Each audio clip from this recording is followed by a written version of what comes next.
To continue this conversation about Disney's first quarter, Michael Nathanson is here, senior analyst at MoffettNathanson, and Jim Stewart, columnist at the New York Times, CNBC contributor, and one of my favorite authors. Yes, agreed. And my favorite book, Den of Thieves. Fantastic. Highly recommended. Not to date. And by the way, Disney Wars. I should say Disney Wars. And a book on Disney, which is why he's here. I know, but Let's read Den of Thieves. But Den of Thieves was, I mean, they're all classics. Anything that comes out of his typewriter is a classic. Help us. A typewriter, exactly. Well, really, bring some white out with you, Jim? Typewriter. I'm dating myself. These earnings were better than expected in so many ways. The question I have long term, though, is what you think these numbers are going to, what the Disney Plus numbers really are going to mean. And we were talking with Tom Rogers in the 6 o'clock hour about Hulu. Right.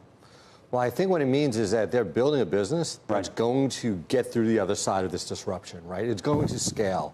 You know, they're going to have $8 to $9 billion of revenues this year from these businesses that will be big enough to offset the decline in cord cutting.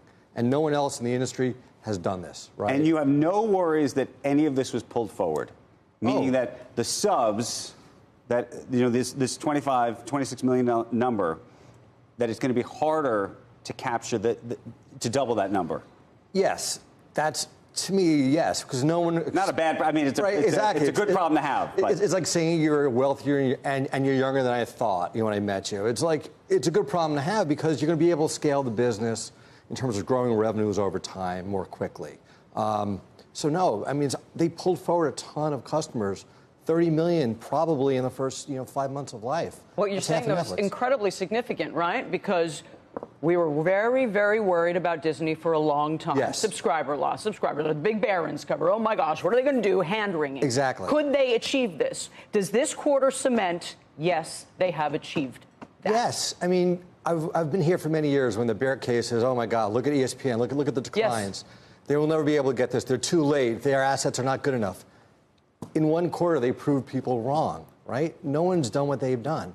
And I thought with Jim here, just putting in perspective of what this means for Disney, because he wrote the book about the Bob Iger transition, and this is much better than anyone probably thought. So, yeah, I think that's right. I mean, there's no question in my mind that the big question about Disney, which was essentially could it survive the streaming revolution, has now been answered. And I agree the question is yes.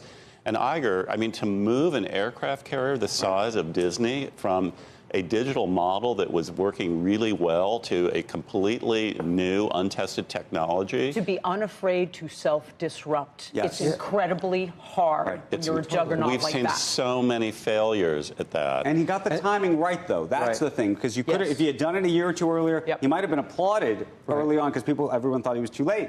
But people joke that it's impossible to cancel your cable subscription, right? I mean, it's like you got to call 65 people and it never happens. People are now churning. They'll subscribe for something, then when Game of Thrones is over, they'll cut it. Is the bigger risk here that people just move around? It's easy to sign up, it's easy to cancel, and your cash flow is very hard to predict. Yes, one of my worries about this whole revolution, and this starts by looking at Netflix, is that these businesses are not as good as the businesses we came from. They're not sticky. They're not, and they require more investment in content. But if they did not do this, to Jim's point, if they had basically kept to their plan, they'd be in much worse shape than they are today, obviously. Right? But in terms of what they're going to get per customer from this service versus what they'd get off of the bundle, there is going to be compression. That's his point. That's his point.